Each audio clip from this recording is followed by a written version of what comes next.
Hello students, welcome to विद्या मंदिर classes. अगर आप इस चैनल पर नए हैं तो प्लीज़ सब्सक्राइब हमारा चैनल कीजिए ताकि आपको इसी तरह के नए नए वीडियोस मिलते रहें। आज हम पढ़ने जा रहे हैं बोर्ड लेवल के लिए एक बहुत ही इंपॉर्टेंट टॉपिक जिसको हम बोलते हैं फंडामेंटल प्रिंसिपल ऑफ इंटीग्रेशन। कि इंटीग्रेशन में जितने भी जो फॉर्मूलेज आ रहे हैं हमारे पास, साइन एक्स का हो गया, कॉस एक्स का हो गया, एक्स की पावर एन का हो गया, लॉग एक्स का हो गया, जो कि बाय पार्ट से करते हैं, बट जो भी बेसिक फॉर्मूलेज हैं उन सभी को हम बेसिक वे से कि हमारा जो फॉर्मूले का डेरिवेशन वो कहां से आया, तो वो सारे वो जो फॉर्मूलेज हैं वो डिराइव करते हैं हम फंडामेंटल प्रिंसिपल से। तो इसको फर्स्ट प्रिंसिपल भी कहते हैं, जैसे कि डिफरेंशियल में भी होता है फंडामेंटल प्रिंसिपल, वैसे ही इंटीग्रेशन में भी हमारे पास फंडामेंटल प्रिंसिपल है। तो जो आपके स्क्रीन पर जो ये इमेज दिख रहा है, तो ये व्हाइट कलर का कर्व इज और y equals to F X, और इसका अगर हम एरिया निकालें between curve and X axis for the limit x equals to a to b, तो ये हमारा होगा इंटीग्रेशन ऑफ, ये हमारा हो जाएगा integration of function f(x) for the limit a to b। तो इसको लिखेंगे इस तरह से, integration a to b f(x) dx। तो ये हमारा एरिया हो जाएगा इस कर्व के और x एक्सिस के बीच में, लेकिन लिमिट, क्योंकि एरिया हमेशा बाउंडेड रीजन का ही होता है, तो लेकिन लिमिट क्या हो जाएगी a से b तक। अगर लिमिट डिफरेंट होगी तो अकॉर्डिंगली हमें डायग्राम भी चेंज करना पड़ेगा। बट यहां पर जो एज पर द डायग्राम मैं लिख रहा हूं कि integration of f(x) a to b is this area, जहां पर हमने इस एरिया को छोटे छोटे रेक्टेंगल्स में डिवाइड कर लिया है। अब अगर हमारा फिगर एक स्टैंडर्ड फिगर हो, जैसे कि क्वाड्रिलेटरल हो जाए, ट्राइंगल हो जाए, तो उसके लिए तो हमारे पास फॉर्मूले हैं, बट यहां पर ये जो फिगर बन रहा है जिसका हमें एरिया निकालना है वो एक स्टैंडर्ड फिगर नहीं है, because the three boundaries are the straight line but the fourth boundary is not a straight line. ये हमारा कर्व है y equals to F X, जो कि स्ट्रेट लाइन नहीं है। अब स्ट्रेट लाइन नहीं है तो उसको हम कैसे इंक्लूड करके एरिया निकाला जाए, ये आ रही है हमें प्रॉब्लम। तो हम क्या करते हैं कि वो जो बड़ा एरिया आ रहा है, ये पूरा जो रीजन बाउंडेड है, इस रीजन को हमने छोटे छोटे रेक्टेंगल्स में ब्रेक कर दिया। ये जो ब्लू कलर के जो एरियाज आपको दिख रहे हैं छोटे छोटे रेक्टेंगल्स के, इनको हमने ब्रेक कर दिया। अब अगर मैं इन ब्लू कलर के एरियाज को ऐड कर दूं, ब्लू कलर के रेक्टेंगल के एरियाज को अगर मैं ऐड कर दूं, तो ऑलमोस्ट मैं कह सकता हूं कि मेरे इस एरिया के इक्विवेलेंट ही आने वाला है। लेकिन दिक्कत क्या हो रही है कि यहां पर पूरा जो है एरिया कवर नहीं हो रहा है, कुछ पार्ट यहां छूट रहा है, कुछ यहां छूट रहा है, कहां यहां, तो थोड़े थोड़े एरियाज हमारे छूट रहे हैं। तो वो जो एरियाज छूट रहे हैं छोटे से, ये जो ट्राइंगल शेप का कह सकते हैं अपन, ये जो एरियाज छूट रहे हैं तो इनकी वजह से एरर आएगी। तो हम कह नहीं सकते कि हमारे पास एग्जैक्ट एरिया आएगा अगर मैं रेक्टेंगल में डिवाइड करके रेक्टेंगल के एरियाज को हम ऐड कर लें।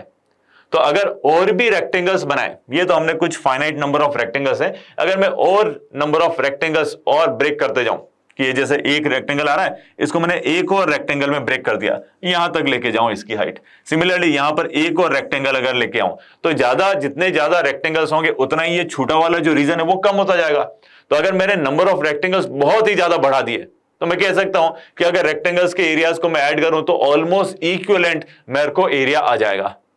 लेकिन ये कभी भी सेम एरिया तो नहीं आ सकता, चाहे कितने भी मैं रेक्टेंगल लिख लूं, एग्जैक्टली सेम एरिया तो नहीं आएगा, बिकॉज कुछ पार्ट तो छूटेगा ही। और ये रेक्टेंगल हो रहा है तो जो सबसे ऊपर वाली जो साइड है ना, वो मैं ले रहा हूं हॉरिजॉन्टल। तो ये ऊपर वाली जो साइड है कभी भी हॉरिजॉन्टल आइडियली हो नहीं सकती। रीजन ये कि हमारा फंक्शन है y equals to F X, जो कि कर्व्ड लाइन है, एक कर्व आ रहा है, तो कर्व कभी भी हॉरिजॉन्टल लाइन हो रहा है क्या? यहाँ पर एज पर द डायग्राम ये हॉरिजॉन्टल तो हो नहीं रहा है। इसलिए हम क्या करते हैं कि इसको अप्रोक्सीमेट करने के लिए फाइनाइट नंबर ऑफ रेक्टेंगल्स ले लेते हैं और फिर एरिया निकाल सकते हैं कि रेक्टेंगल्स का एडिशन करोगे एग्जैक्टली सेम एरिया, थोड़ा सा काफी क्लोज हमारे पास आ सकता है, कुछ एरर हो सकती है। आइडियली अगर एग्जैक्ट एरिया निकालना हो तो क्या करें, नंबर ऑफ रेक्टेंगल्स को कर देते हैं इनफाइनाइट। अगर इनफाइनाइट नंबर ऑफ रेक्टेंगल्स हैं तब तो हमारा एरिया एग्जैक्टली सेम हो जाएगा, और उस केस में हमें नंबर ऑफ रेक्टेंगल्स जितने हो रहे हैं, इनफाइनाइट हो रहे हैं, उसके अकॉर्डिंग हम लिमिट लगा करके सॉल्व कर सकते हैं। तो पहला काम क्या करते हैं कि हम पहले नंबर ऑफ रेक्टेंगल्स को अगर n ले रहे हैं तो हर एक रेक्टेंगल का विड्थ हम निकालते हैं। हाइट और विड्थ अगर होगा तो उस रेक्टेंगल का एरिया हम निकाल भी पाएंगे। तो नंबर ऑफ रेक्टेंगल्स अगर मैं n ले रहा हूं तो हर एक रेक्टेंगल की विड्थ अगर h आ रही है तो number of rectangle equals to b minus a, ये जितना गैप है, divide by number of rectangles अगर करता हूं तो विड्थ आ जाएगी, या b minus A divide by width अगर करता हूं तो नंबर ऑफ रेक्टेंगल्स आ रहे हैं। तो दोनों ही एक दूसरे से जुड़े हुए हैं, ये n है और ये h आ गया। तो h is the width of rectangle और n is the number of rectangles we are inserting। अब हर एक रेक्टेंगल का अगर मुझे एरिया निकालना है तो उसकी हाइट मालूम होनी चाहिए। हाइट होगी तभी तो अपन लेंथ इनटू विड्थ रेक्टेंगल का एरिया लगा पाएंगे। तो ये फर्स्ट वाला जो रेक्टेंगल है इसमें हाइट अगर मुझे निकालनी है तो ये पॉइंट हो गया ए पर फंक्शन की जो वैल्यू होगी वो यहां पर आएगी, और ये रेक्टेंगल मैंने इससे छोटा लिया हुआ है, हम छोटा वाला रेक्टेंगल ले रहे हैं, चाहे तो हम यहां से भी ले सकते हैं बट लेकिन उसमें एक्स्ट्रा एरिया ऐड हो जाता, तब भी एरर तो आती। आइडियली हमें नंबर ऑफ रेक्टेंगल्स इनफाइनाइट ले रहे हैं, सो इट डजंट मैटर कि जो रेक्टेंगल है वो अंदर ले रहे हो या बाहर की तरफ ले रहे हो, आखिरी में आंसर सेम ही आने वाला है। तो फर्स्ट वाला जो रेक्टेंगल है अगर इसकी हाइट मुझे निकालनी है तो मैं कह सकता हूं कि ये इसकी हाइट है, और यहां पर जो हमारा वाई कोऑर्डिनेट है, इस पॉइंट पर वाई कोऑर्डिनेट जो बने वही रेक्टेंगल की हाइट होगी। अब इस वाई कोऑर्डिनेट को सॉल्व करने के लिए मुझे एक्स कोऑर्डिनेट मालूम होना चाहिए। एक्स कोऑर्डिनेट कैसे आएगा कि यहां तक तो एक्स कोऑर्डिनेट ए है, लेकिन इसके बाद में ये width of the rectangle add हो जाती है, तो यहां पर मुझे एक्स कोऑर्डिनेट क्या मिलता है, ए प्लस एच मिल रहा है, जो मुझे Y coordinate on the curve देगा क्या, F of A plus H दे देगा, और उसी को मैं इस रेक्टेंगल की हाइट लाऊंगा। इसी तरह से अगला वाला जो एक्स कोऑर्डिनेट जहां पर मुझे हाइट कैलकुलेट करनी है वो हो जाएगा a प्लस 2h, क्योंकि ये नेक्स्ट रेक्टेंगल मैंने कवर कर लिया तो उसकी जो विड्थ है वो उसमें ऐड होनी चाहिए a प्लस एच के अंदर, तो a प्लस 2h आ गई, और ये जो पॉइंट आ रहा है वो होगा a plus 2h x coordinate and y coordinate is f of a plus 2h। इसी तरह से हम आगे से आगे तक ये हाइट कैलकुलेट कर जाएंगे इन टर्म्स ऑफ h, जो भी y कोऑर्डिनेट आएगा वो हमारी हाइट हो जाएगी। तो इन सभी को अगर मैं ऐड करूं तो मेरे रेक्टेंगल्स का सम बनता है। ऐड करते हैं इनको। सबसे पहले वाला जो रेक्टेंगल है वो क्या बनेगा, h into F of A plus H, ये फर्स्ट वाले रेक्टेंगल का एरिया रहा है। सेकेंड वाला रेक्टेंगल विड्थ तो वही हो रही है, हाइट चेंज हो गई, तो इसको मैं लिखूंगा a प्लस 2h। थर्ड वाला rectangle h F of a plus 3h। ऐसे हम ऐड करते जाएंगे, कहां तक, जब तक कि हम लास्ट वाले रेक्टेंगल तक पहुंच जाए। अब जो लास्ट वाला रेक्टेंगल है उसकी हाइट कितनी होगी, लास्ट वाला जो रेक्टेंगल है उसकी हाइट कितनी होगी, क्योंकि हर एक रेक्टेंगल की हाइट हम किधर से सॉल्व कर रहे हैं, राइट साइड वाले पॉइंट से। फर्स्ट वाले रेक्टेंगल को देखो, ये जो रेक्टेंगल है इसका राइट साइड वाला जो पॉइंट है ना, इससे हम हाइट कैलकुलेट कर रहे हैं, तो सभी जगह हमें राइट साइड वाली जो एक्स कोऑर्डिनेट है उसी से हाइट कैलकुलेट करनी पड़ेगी। तो ये जो लास्ट में जो आ रहा है, लास्ट में क्या हो रहा है हमारा, राइट कोऑर्डिनेट बी, क्योंकि रेक्टेंगल तो पूरी कवर करनी है, तो लास्ट वाला जो है ना हमारा एक्स कोऑर्डिनेट क्या हो जाएगा, बी के ही इक्वल होगा। तो बी पर हमारी जो हाइट आ रही है वो क्या हो रही है, एफ ऑफ बी के इक्वल हो रही है। लेकिन हम चाह रहे हैं कि सारे जो टर्म्स हैं वो ए, एच और एन के अंदर कवर हो जाए।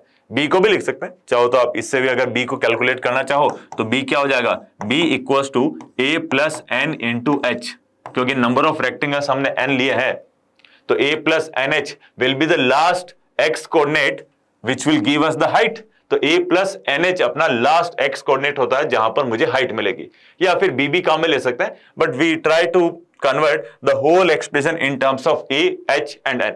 तो इसलिए ऐसे जब मैं ऐड करते जाऊंगा तो लास्ट में मुझे जो रेक्टेंगल मिलेगा उसका एरिया हो जाएगा h into F of a plus N H. ये आ गया अपने पास। अब जब इनको ऐड करेंगे हम तो कितने सब बहुत सारे टर्म्स हो रहे हैं, जनरलाइज करना पड़ेगा हमें। तो जनरलाइज करने के लिए हम क्या करते हैं कि इसको सिग्मा नोटेशन में कन्वर्ट कर देते हैं।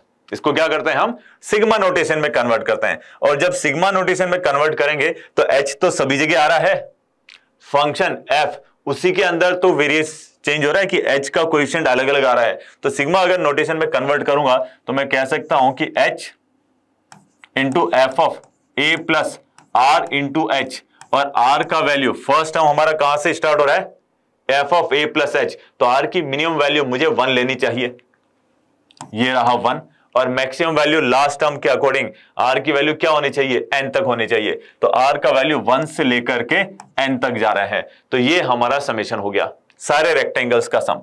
अब आइडियली हमें एग्जैक्ट एरिया चाहिए, तो मैं नंबर ऑफ रेक्टेंगल्स को इनफाइनाइट करूंगा। अब इनफाइनाइट हम ऐड तो कर नहीं सकते हैं, तो इसके लिए क्या करते हैं, लिमिट लगा देते हैं कि लिमिट लगा देते हैं कि लिमिट अगर मैंने n टेंड्स टू इनफाइनाइट अगर लगा दी तो ऑटोमेटिकली पूरा के पूरा एग्जैक्ट एरिया आ जाएगा। इनफाइनाइट प्रैक्टिकल तो पॉसिबल नहीं है, बट लिमिट का कंसेप्ट अगर हम लगाएं तो इस फॉर्मूले को एग्जैक्ट एरिया में कन्वर्ट कर सकते हैं। इसलिए ये जो मेरा एक्सप्रेशन है वो exactly F of X A to B integration के इक्वल हो जाएगा। Definite integration A to B F X D X के इक्वल आ रहा है यहां पर, और यही हमारा एरिया जिसको हमें कैलकुलेट करना था, है ना। तो इसको एरिया कह सकते हैं अपन, जो कि हमें कैलकुलेट करना था। Area bounded by function F X, X axis और x equals to A and x equals to B, ये 4 बाउंड्रीज को हम लेकर के एरिया निकाल रहे हैं, वो इस एक्सप्रेशन में कन्वर्ट कर दिया। अब अगर लिमिट सॉल्व हो गई तो हमारा एरिया भी कैलकुलेट हो जाएगा। तो ये वाला जो एक्सप्रेशन है, इस एक्सप्रेशन के थ्रू इस लिमिट को अगर हम सॉल्व कर लें तो जो हमारा इंटीग्रेशन आएगा उस मेथड को बोलते हैं फंडामेंटल प्रिंसिपल ऑफ इंटीग्रेशन। सारे जो फॉर्मूलेज हैं वो इसी तरह से कैलकुलेट किए हैं। अब यहां पर आपको डाउट होगा कि ये तो हम बोल रहे हैं ए से बी तक, अगर मुझे sin x का इंटीग्रेशन निकालना है तो हमने तो पढ़ा है फॉर्मूले में कि sin x का integration minus cos x plus c होता है। लिमिट तो आई नहीं, वहां पर लिमिट नहीं आए तो यहां पर a और b की वैल्यूज क्या लेंगे हम, लिमिट तो आई नहीं हमारे पास पर। तो लिमिट अगर नहीं दी है तो फिर कैसे कैलकुलेट, कैसे कहें कि यार sin x का जो इंटीग्रेशन वो minus cos x plus c ही होता है, या फिर cos x का integration sin x plus c ही होता है, कैसे कहेंगे? बिना लिमिट के कैसे सॉल्व करें? तो वो जो बिना लिमिट के सॉल्व हो रहा है उसको हम बोलते हैं इनडिफाइनाइट। यहां पर हम डिफाइनाइट इंटीग्रेशन कैलकुलेट करें क्योंकि लिमिट्स एग्जैक्ट बाउंड्रीज होनी चाहिए एरिया के लिए। तो ए से बी तक हमारा एफ एक्स डी एक्स आ रहा है। तो जब भी हम ऐसा कोई इंटीग्रेशन सॉल्व करेंगे उसमें लिमिट हम बोलेंगे कि यार लिमिट 0 से 1 तक, 0 से x तक, 0 से b तक, ऐसे कुछ लिमिट दिया जाए तो हम उसको सॉल्व कर सकते हैं। तो आइए आगे कुछ क्वेश्चंस देखते हैं ताकि हमारा ये कंसेप्ट क्लियर हो। बस एक चीज मैं यहां पर आपको ध्यान दिलाना चाहूंगा कि फंक्शन के अकॉर्डिंग ये जो सिग्मा नोटेशन है वो अलग अलग तरह की प्रोग्रेशंस बना सकता है।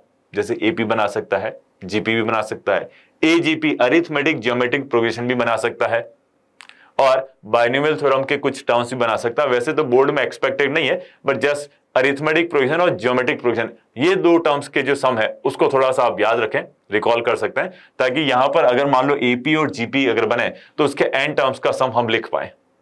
और इसके साथ साथ कभी कभी हमारे sin x अगर फंक्शन हो रहा है तो sin x के अंदर एक सीरीज वाले क्वेश्चन होते हैं कि एंगल जो है वो अरिथमेटिक प्रोग्रेशन में चल रहा है, तो एक वो फॉर्मूला भी हम थोड़ा सा निकाल लें, साइन और कॉस दोनों के लिए होता है, तो उसकी भी जरूरत पड़ सकती है। बाकी इतनी कुछ खास ट्रिग्नोमेट्री नहीं लगती है, बस ये कि अकॉर्डिंग टू द फंक्शन, और बोर्ड एग्जाम है तो ज्यादा डिफिकल्ट फंक्शन ही होंगे, बेसिक फंक्शंस, एक्सपोनेंशियल हो सकता है, कोई polynomial x square, x 3x ऐसा कुछ दे सकते हैं, या मैक्सिमम x क्यूब तक जा सकता है, या फिर sin x का दिया है तो सीरीज वाला फॉर्मूला लग सकता है, या फिर log x अगर आया तो log की कुछ प्रॉपर्टीज वगैरह ऐसे कुछ लग सकती है।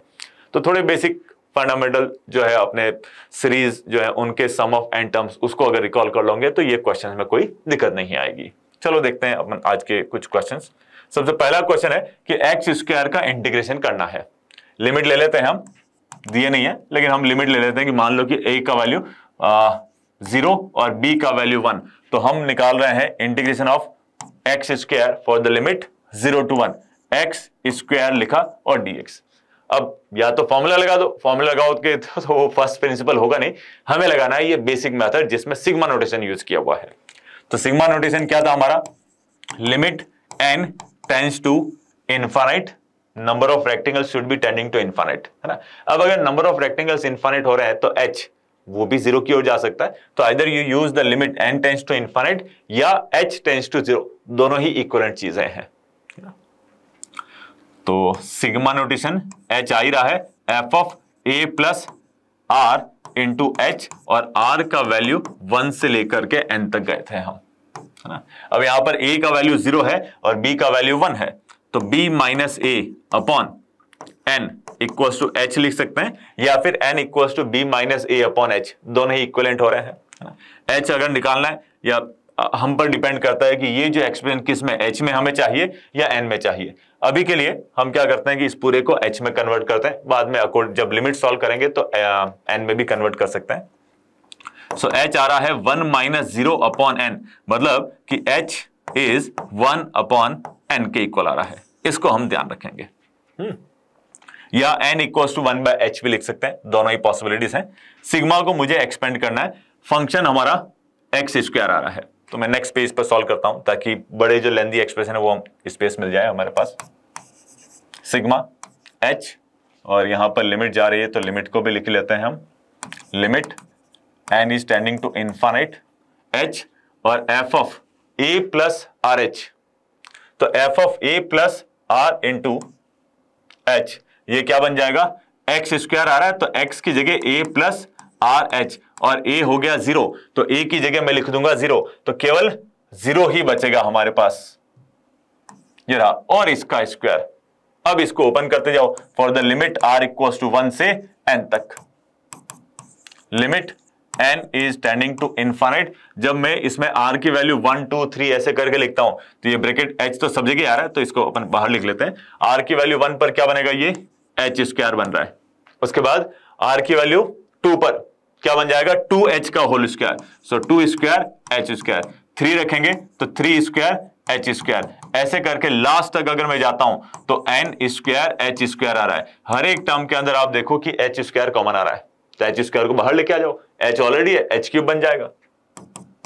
Limit n tends to infinite h और अंदर से जो h स्क्वायर आया वो हो गया h क्यूब। अब बन रहा है 1 है तो 1 का स्क्वायर इज 1 ओनली, तो इस h, क्योंकि बाकी के टर्म से मैच करने के लिए मैं 1 तो वैसे 1 भी लिख सकते हैं अपन, क्योंकि यहां पर 1 इंटू h का स्क्वायर था तो 1 स्क्वायर भी लिख लेते हैं, तो 1 स्क्वायर आया, फिर 2 स्क्वायर 3 स्क्वायर से लेकर के कहां तक, n स्क्वायर तक। तो ये जो ब्रैकेट है वो क्या हो रहा है, नेचुरल नंबर के स्क्वायर्स का सम हो रहा है। तो जैसा मैंने बताया था कि प्रोग्रेशन चैप्टर से एपी जीपी और इनके कुछ स्पेशल सीरीज के फॉर्मूलेज आपको जरूरत पड़ सकती है, तो यहां देखो नेचुरल नंबर के स्क्वायर्स का सम हमें जरूरत पड़ रही है। जब तक ये नहीं आएगा हम आगे नहीं बढ़ पाएंगे। तो n टर्म्स तक नेचुरल नंबर के स्क्वायर्स का सम अगर हम करें तो उसका फॉर्मूला क्या था, n into n plus 1 2n plus 1 upon 6, इसी को मैं काम में ले रहा हूं। Limit n tending to infinite h cube, sum of this bracket क्या हो जाएगा, n प्लस 1 2n प्लस 1, ये 11th क्लास में हमने पढ़ा था, जिसको हम वापस यहां पर यूज कर रहे हैं। अब ये जो एक्सप्रेशन है वो पूरा n में कन्वर्ट हो गया, केवल एक अकेला टर्म है जो वो h क्यूब में है। तो अब अगर इस h को भी n में कन्वर्ट कर दें तो हमारी जो लिमिट है n टेंडिंग टू इनफाइनाइट वो लगाना हमारे लिए आसान हो जाएगा। या फिर इस n को h में कन्वर्ट कर दो और ये जो limit n tending to infinite है इसको लिख दो h टेंडिंग टू 0, दोनों ही इक्विवेलेंट है। तो इट डिपेंड्स ऑन अस कि हम जो लिमिट सॉल्व कर रहे हैं वो चाहे तो n में करें या h में करें। ज्यादा आसान किस में होगा कि अगर h को n में करें, क्योंकि यहां पर बड़े टर्म्स हमारे n में ऑलरेडी है। तो हमने जस्ट पिछली स्लाइड पर क्या लिखाया था कि b minus a upon n is h, तो h equals to 1 by n आया था, a और b की वैल्यूज पुट करें तो हम लिख सकते हैं h इज 1 बाय n, तो अगर h क्यूब आ रहा है तो क्या हो जाएगा, 1 बाय n का क्यूब हो जाएगा। तो ये एक्सप्रेशन कन्वर्ट हो रहा है, limit n tending to infinite 1 by n का क्यूब, जो मैं नीचे लिख रहा हूं यहां पर 6n क्यूब हो जाएगा, और ऊपर n प्लस 1 2n प्लस 1, बस लिमिट जा रही है इनफाइनाइट। जब मैं लिमिट पुट कर रहा हूं तो न्यूमेटर भी इनफाइनाइट जा रहा है, डिनोमिनेटर भी इनफाइनाइट जा रहा है। तो इस तरह की लिमिट को हम कैसे सॉल्व करते थे कि highest power of variable we take out common, so that कि हमारे जो टर्म्स कॉमन लेने के बाद में जो टर्म्स बन रहे हैं उनमें 1 बाय इनफाइनाइट का फॉर्म बन जाए। तो मैं n क्यूब ऊपर से कॉमन लूंगा। अब n क्यूब कैसे आएगा, n तो ऑलरेडी है, यहां से n कॉमन लेना है, इस ब्रैकेट से भी n कॉमन लेना है। तो n और n तीनों टर्म से हमें n जब बाहर आएगा तो n क्यूब आ जाएगा, जो इससे कैंसिल हो रहा है। तो अपन यही लिख लेते हैं कि it is limit n tending to infinite, एक n यहां से, दूसरा n सेकेंड ब्रैकेट से, और थर्ड वाले से भी n, तो n क्यूब, फिर क्या मिलेगा 1 प्लस 1 बाय n, ये रहा 1 प्लस 1 बाय n, उसके बाद 2 प्लस 1 बाय n, ये हो जाएगा 2 प्लस 1 बाय n, और नीचे 6n क्यूब तो ऑलरेडी है, n क्यूब कैंसिल हुआ, और जब हम लिमिट लेंगे तो 1 बाय n होगा, वो 0 बन गया। सेकेंड ब्रैकेट में भी 1 बाय n आ रहा, वो भी 0 हो गया। तो एक तरह से जब लिमिट सॉल्व करेंगे तो न्यूमरेटर नॉन जीरो नंबर एक फाइनाइट नंबर की ओर मूव कर रहा है, डिनोमिनेटर क्योंकि n क्यूब कैंसिल हो गया तो वो भी 6 आ रहा है। तो फाइनल आंसर जो बनता है हमारा 1 ब्रैकेट के अंदर 1 प्लस 0, और थर्ड वाले ब्रैकेट के अंदर क्या बनेगा 2 प्लस 0 एंड डिवाइडेड बाय 6, ये हमारी लिमिट सॉल्व होती है। आप देख सकते हैं 1 बाय n 0 हो जाएगा, 1 बाय n यहां पर भी 0, सो 1 इंटू 1 इंटू 2 अपॉन 6, तो ये हो जाता है 1 बाय 3। तो x स्क्वायर का इंटीग्रेशन फ्रॉम 0 टू 1 dx, ये सॉल्व हो रहा है 1 बाय 3, मतलब कि area covered by x square from 0 to 1 is 1/3। फॉर्मूले अगर इनडिफिनाइट वे के थ्रू जाते हो तब भी इसको प्रूव कर सकते हैं। एक्स स्क्वायर का इंटीग्रेशन क्या हो गया, x³/3। लिमिट लगाओगे 0 से 1 तक तो ये 1³ - 0/3 आ रहा है, और यही यहां पर आ रहा है 1/3। इसलिए हम कह सकते हैं कि हमारा जो फंडामेंटल थ्योरम हमने यूज किया है वो सारे फॉर्मूले से बिल्कुल एग्जैक्टली मैच होगा ही होगा, एंड इट इज श्योर बिल्कुल मैच होना ही तभी तो फॉर्मूला बना है यहां पर। ऐसे ही एक क्वेश्चन और कर लेते हैं। नेक्स्ट इज a⁴x कि a⁴x का इंटीग्रेशन करना है, और इसमें भी हम लिमिट ले लेते हैं फ्रॉम 0 to 1, 0 to 1 के लिए।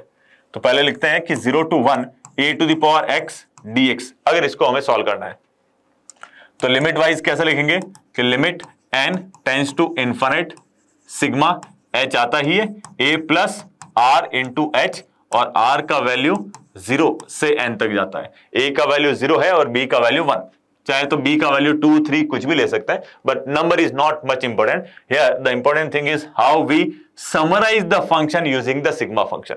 ये चीज इंपॉर्टेंट है। ए और बी तो आप रख ही लोगे, लेकिन उसके बाद जो सीरीज बनेगी उसको कैसे सॉल्व करोगे वो ज्यादा इंपॉर्टेंट है। तो जरूर नहीं कि हम b को 1 लें, b को 2 भी ले सकते हैं, 3 भी ले सकते हैं, चाहे जितनी भी वैल्यू ले सकते हैं, बट ध्यान रखना है कि ये a और ये दोनों ये अलग अलग, यह तो एक्सपोनेंशियल फंक्शन वाला है।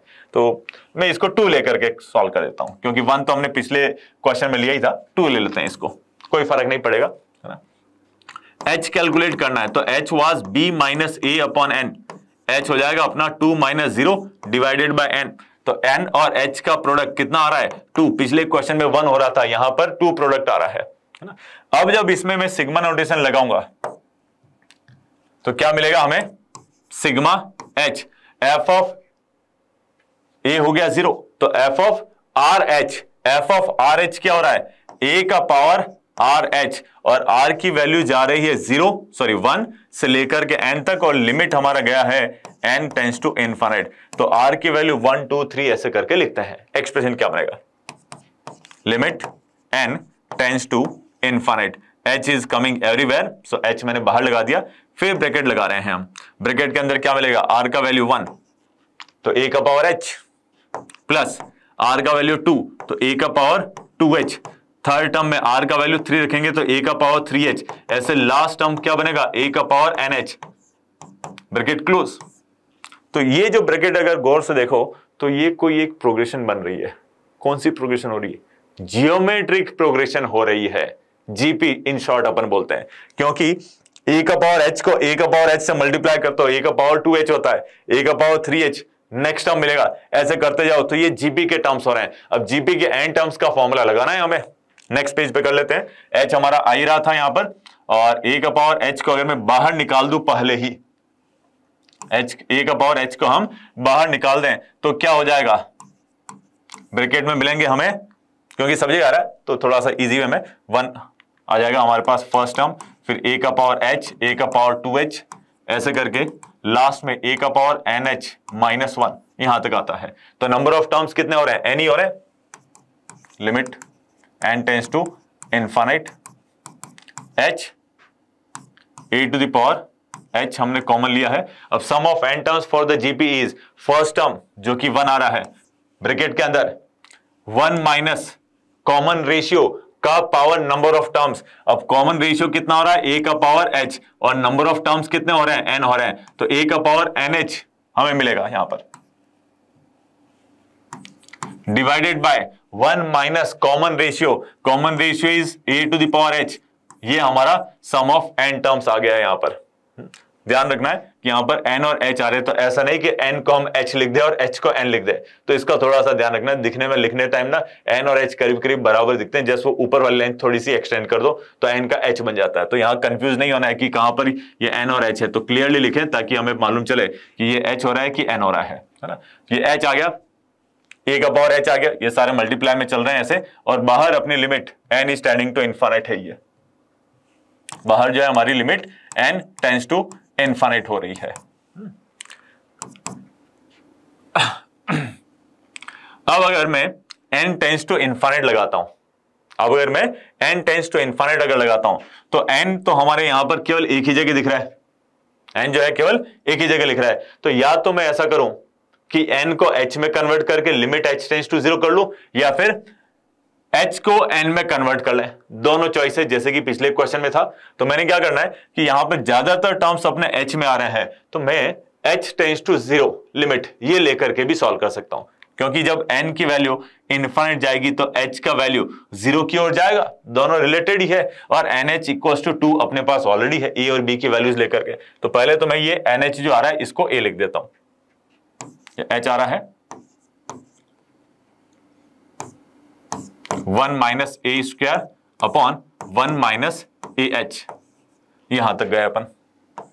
अब यहां पर कुछ और बचा ही नहीं, n तो अपना ऑलरेडी कन्वर्ट हो गया, h के ही टर्म्स है तो हम लिमिट h टेंड्स टू 0 भी ले सकते हैं, and it is equivalent to n tends to infinite. तो h टेंड्स टू 0 इसको हमें सॉल्व करना है। अब h अगर 0 की ओर जाए इस ब्रैकेट में कोई इफेक्ट नहीं होगा, a का पावर 0 ये कोई इफेक्ट नहीं होगा, बट ये h और ये दोनों 0 जा रहे हैं, इसलिए 0/0 फॉर्म आ रहा है। तो याद करो कि एक अपना फॉर्मूला था a to the power x minus 1 upon x when x was tending to 0। Standard limit था हमारे पास 11th क्लास के अंदर। क्या आंसर आया था उसका? log ऑफ a के equal natural log of a। यही मैं यहां पर काम में लेना चाह रहा हूं, क्योंकि मुझे प्रॉब्लम केवल इन दो टर्म से है। तो a to the power h into 1 minus A square upon 1 minus A to the power h divided by h, ऐसा लिख सकते हैं डिनोमिनेटर में। फॉर्मूला काम में लेता हूं तो ये log ऑफ a में कन्वर्ट हो जाएगा। बस ये माइनस जो है ना इसका थोड़ा सा ध्यान रखें, ये 1 माइनस h आ रहा है ना, a का पावर h, इसको थोड़ा सा हम माइनस एक्स्ट्रा यहां पर जो आ रहा है इसको हम सॉल्व करते हैं। तो 0 लिमिट लेने पर a का पावर 0, ये 1 माइनस ए स्क्वायर और डिनोमिनेटर में माइनस और log ऑफ a, ये आ रहा अपने पास।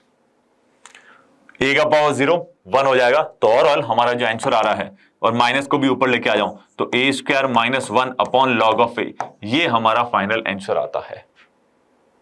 a square minus 1 upon log of a is the value of integration for the limit 0 to 1 of the function a to the power x।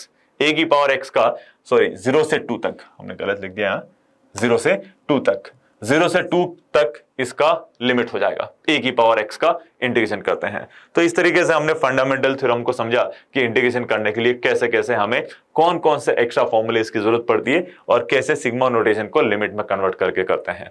इसका एक application अपने limits में भी आता है, जब सम ऑफ इनफाइनाइट लिमिट जो है उसको डिफाइनाइट इंटीग्रेशन में हम कन्वर्ट करते हैं, तो वहां पर भी इसका एक थोड़ा सा रोल आता है। बट ये प्योरली बोर्ड रिलेटेड टॉपिक है, तो सब्जेक्टिव वे से हमें अगर किसी फॉर्मूले को प्रूव करना है तो इस तरीके से प्रूव किया जाता है।